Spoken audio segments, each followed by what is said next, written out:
Friends, आज हम एक कहानी सुनेंगे जो कि माँ पर है।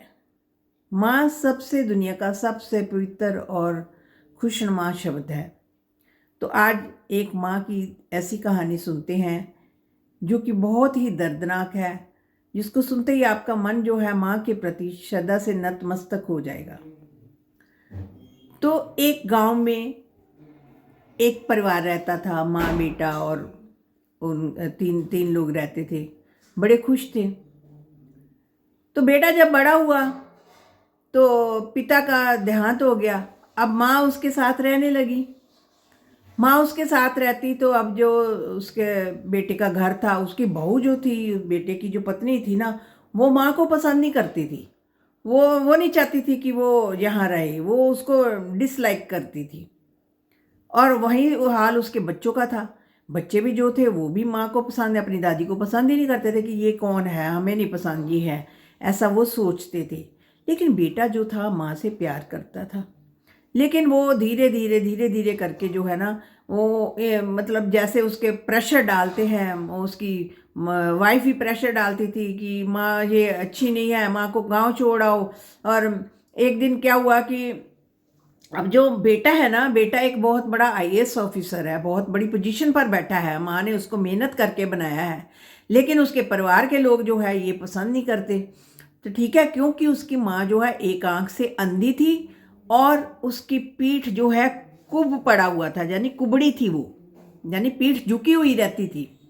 तो उनको अच्छा नहीं लगता था ये कोई तो एक दिन बेटे के दोस्त आते हैं तो वो कहते हैं कि वो माँ जो थी, दादी माँ जो थी, वो बैठी हुई थी ड्राइंग रूम में। बोला कि दादी माँ आप यहाँ से उठो, यहाँ मत बैठो, मेरे दोस्तों ने आना है। तो उसने कहा बेटा मैं तो साइड पर बैठी हुई हूँ, तो मैं तुम्हारे दोस्तों तो दूसरी तरफ बैठना है। बोला नहीं नहीं, आप यहाँ से जाओ। इतने में उसकी बहू निकल कर आती है किचन से। क्या हुआ बेटा? तो वो बेटा कहता है कि दादी माँ देखो उठ नहीं रही, मेरे दोस्तों ने आना है, मुझे नहीं अच्छा लगता दादी माँ यहाँ बैठे। तो वो बहू भी कहती है कि आप माता जी आप ऊपर चले जाएं, जब तक बेटे के दोस्त हैं आप नहीं सामने आए। तो दादी माँ जो थी उनसे चला नहीं जाता था, बड़ी मुश्किल से उन्होंने सीढ़ियाँ पार करके वो ऊपर कमरे में जाकर चली गई, अकेले बैठी रही। ऐसा हर बार होता था। थोड़े दिन में वो उनका, क्योंकि बेटा जो आईएएस ऑफिसर था, उसका किसी और दोस्त का, जो उनका साथ वाली ऑफिसर था, उसकी वाइफ आई। तो उसने पूछा कि ये कौन है। वो सामने आजुआ पड़ गई, एक आंख से अंधी भी थी और कुबड़ी भी थी। तो बहू ने कहा ये हमारी कोई दूर की रिश्तेदार है, वहाँ से आई है, इलाज कराने के लिए आई है। तो माँ जो थी चुपचाप सुनती थी और बेटा भी जो था परेशान था कि मैं घर में क्या कौन सा कला कलेश डालूं। वो सुनता रहता था, लेकिन मन में जो है बहुत दुखित होता था कि ऐसा क्या हो गया कि मेरी माँ की मैं ध्यान भी नहीं रख पाता, उनका ठीक से ख्याल नहीं रख पाता, उनको कितना कुछ सुनना पड़ता है। तो ऐसे ऐसे करके बहुत समय बीत गया। तो बहू जो थी माँ के साथ जो है दुर्व्यवहार करती थी। तो माँ ने एक दिन कहा कि बेटा मेरा ना यहाँ मन नहीं लगता, मुझे ना मेरे गांव छोड़ा। बोला आपको तो आंख से नहीं दिखता, तो आप गांव में क्या करेंगी अकेले? क्या करेंगी? आपका तो कुछ कोई कोई ख्याल रखने वाला भी नहीं है वहां पर। कहती नहीं बेटा मुझे छोड़ा। तो इतने में ही बहू निकल कर आती है। उसको तो जैसे जुबान मिल गई कि शुक्र हुआ ये बुढ़िया गई यहाँ से। कहती कोई बात नहीं, गांव वाले जो हैं, गांव वाले ध्यान रखेंगे, और फिर आपके मामा जी भी वहां पर है, ये सब इनका ध्यान रखेंगे, जाने दो ना माँ को क्यों ऐसे बैठा कर रखा हुआ है। तो ऊपर से फिर माँ भी कहने लगी कि हाँ बेटा मुझे छोड़ा, बहू ठीक ही तो कहती है। तो माँ को छोड़ने वो जो है बेटा जो है जाता है, रास्ते में बड़े परेशान होता है, छोड़कर तो आ जाता है, मगर सारे रास्ते वो रोता है कि बड़ा किया माँ ने, मुझको इतना बड़ा ऑफिसर बना दिया और मैं ही अपनी माँ का ध्यान नहीं रख सका। तो मन में बड़ा महसूसता है, लेकिन कहता कि अब मैं क्या करूँ, मुझे अपना परिवार भी देखना है, मेरे बच्चे भी नहीं मानते, ना ही मेरी वाइफ मानती है, मैं कहाँ जाऊँ? या तो समाज का डर है उसको, दुनिया का डर है कि मेरा परिवार ना कहीं बिखर जाए, तो वो माँ को वहाँ छोड़ देता है। तो ऐसे करते करते बहुत समय बीत गया। माँ उधर ही रहने लगी, गांव में अकेली ही अपना सरवाइव कर रही थी। तो बहुत समय बाद एक इनके बेटे के जो चाचा जी थे ना, वो अमेरिका रहते थे। अमेरिका से वो एक दिन इधर आते हैं। जब इंडिया आए तो सब ने बड़ा स्वागत किया उनका, बड़ी आव भगत की कि इतने बड़े जो बिजनेसमैन है, वहाँ के जो टॉप क्लास बिजनेसमैन है, वो आ रहे हैं हमारे घर। इतनी सारी उनकी सेवा की, बहुत उनका आव भक्त की।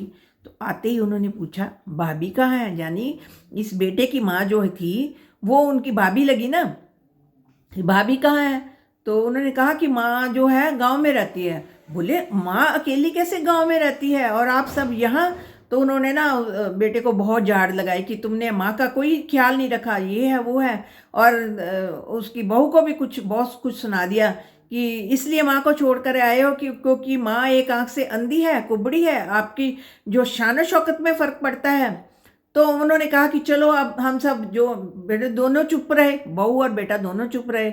अब बेटे को तो मन माँ से प्यार था, लेकिन वो बेचारा चुप करके बैठा रहा। तो गए, गांव में गए, बोला कि चाचा जी बोले कि चलो अब गांव में चलते हैं, सब माँ से मिलकर जाते हैं। सब बड़े अपने आराम से चले गए। जाकर देखा माँ को बहुत बुखार है, बुखार में हाय हाय कर रही है, तड़प रही है। तो जाकर वो ना उसने जाते ही अपनी भाभी को ना माथा टेका और जोर जोर से रोने लगा कि आपकी ये दुर्दशा कर दी इन लोगों ने। आपने इतना कष्ट सहकर इस बच्चे को बड़ा किया, इसको इतना बड़ा ऑफिसर बना दिया, और आज आपकी ये दशा है। वो बहुत परेशान हुआ, बहुत दुखित हुआ।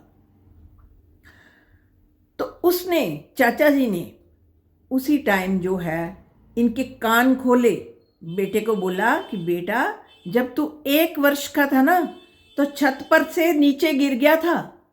छत पर से नीचे गिरने से तुम्हारी एक आंख चली गई थी, एक आंख भी चली गई, और तुम्हारी जो रीढ़ की हड्डी थी ना, उसमें भी खराबी आ गई थी, वो भी नहीं काम कर रही थी।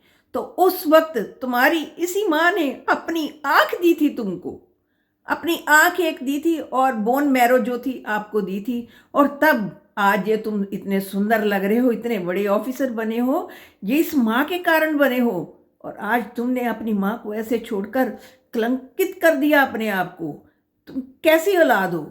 और फिर बेटे की आंखें खोली कि मेरे से बड़ा पापी कोई नहीं है, मैंने इतना बड़ा पाप किया, अपनी माँ को ही अकेला कर दिया। और उसने कहा कि ठीक है, आज के बाद नहीं परिवार मेरे साथ रहना चाहता तो ना रहे, लेकिन माँ को मैं अपने साथ ही रखूँगा। तो इस तरह से करते हुए तो फिर जब ऐसे कहने लगा, क्योंकि बेटा पश्चाताप की आग में जलने लगा कि मेरी माँ ने मुझे आंख दी, और एक आंख से अंधी इसलिए हुई कि मुझे आंख दे दी, और कुबड़ी भी इसलिए हुई है क्योंकि उसने मुझे बोन मैरो जो है मुझे ट्रांसफ़र की है। और उसको पश्चाताप होने लगा। और इसी बहू की जो है थी, बहू की आंखें भी खुल गई। उसने बोला कि आपको यहाँ रहना है, रहो, मैं लेकिन मेरी माँ जो है मेरे साथ रहेगी। अब जो सासू माँ थी वो बहुत दयावान थी, बड़ा दिल था, बोला बेटे को बोलती ऐसे नहीं बोलते बहू को साथ रखना है, हम सब साथ रहेंगे। उसने फिर ढेर सारे आशीर्वाद दिए। इस तरह से वो इकट्ठे रहने लगे। और देखा आपने माँ कितनी प्यारी होती है, माँ कितने आशीर्वाद देती है। और माँ के जो आशीर्वाद जो है वो भगवान भी आकर जो है माँ से आशीर्वाद लेते हैं। और हम इस क्या करते हैं इस कल युग में, हमारे जो बड़े बुजुर्ग हो जाते हैं उनको एक किनारे पर कर देते हैं, जब बड़े हो जाते हैं, बूढ़े हो जाते हैं, भी अभी इनकी ज़रूरत नहीं है, उनसे सब कुछ ले लेते हैं, फिर उनको एक जगह बिठा देते हैं कि अब आप यहाँ बैठो। उनको दुनिया की रंगीनी बिल्कुल नहीं दिखाते, उनके पास कुछ पल बैठते नहीं हैं, कुछ पल बैठकर उनके पास उनका दुख सुनो, क्योंकि वो सिर्फ आपसे बात करना चाहते हैं। और नई जनरेशन के पास तो बात करने के लिए समय भी नहीं है। तो ऐसा जो है समाज में जो है इस तरह की कहानियाँ जो हैं बहुत सारी चल रही हैं। मोस्टली देखा गया है कि जो बड़े बुजुर्ग हो जाते हैं उनका कोई ध्यान नहीं रख रहा, उनको कोई उनकी केयर नहीं हो रही है, उनको सिर्फ एक ये बना दिया जाता है कि अब आप बूढ़े हो गए हो, ना चल सकते हो ना फिर सकते हो, बस लेटे रहो बैठे रहो, आपको खाना मिल जाएगा, और क्या चाहिए आपको। उनको 2 शब्द प्यार के चाहिए। वो चाहते हमारे पास बैठो, आप हमसे बातें करो, हमारी बातें सुनो।